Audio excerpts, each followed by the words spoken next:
Senator, when you say that some under reasonable controls, you define that that one of the responsibilities of the manufacturer is to ensure that the firearm industry member does not engage in an act or practice in violation of the Virginia Consumer Protection Act under Romanet 5.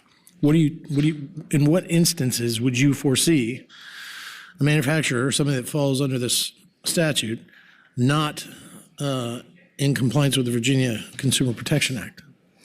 Mr. Chairman, what I would tell the senator is that there are safety precautions that can be put in place whenever you have things in a stream of commerce.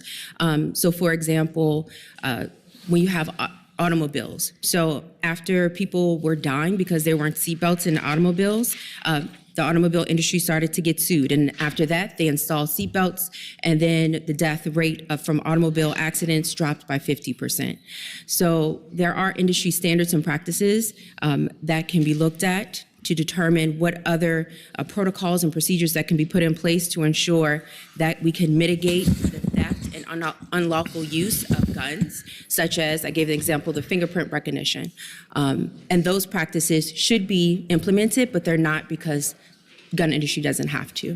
Mr. Chairman. Go ahead, Stanley. Thank you, Servo.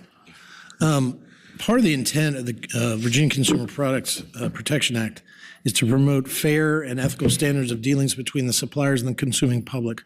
What would be an example where a supplier would fail in the Consumer Protection Act, thereby triggering civil liability under your proposal?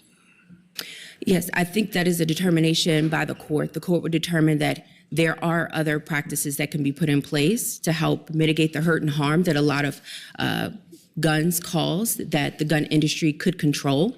And when that happens, when industry is sued, then they therefore put in those practices and implement those safeguards in order to keep people safe. Mr. Chairman. Go ahead. Mr. Chairman, I'd ask the gentlelady, but again, that's kind of broad and almost all-encompassing in anything. What would be the what would we find this? What is this intended to do? Where the Virginia Consumer Protection Act would be triggered? I'm a little.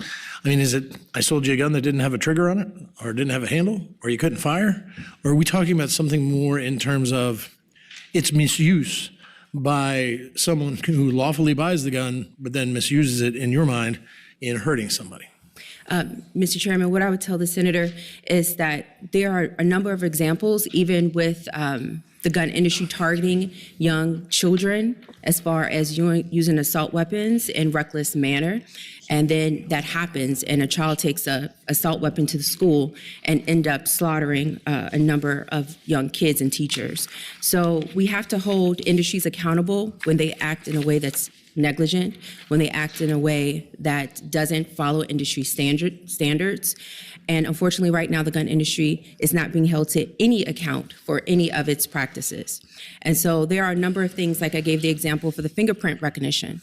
So that is a common sense, easy way that we can ensure that if a weapon is stolen, that anyone cannot use it. And so that's something that'll go very far as preventing gun theft and trafficking. But again, those type of best practices aren't implemented because the gun industry doesn't have to.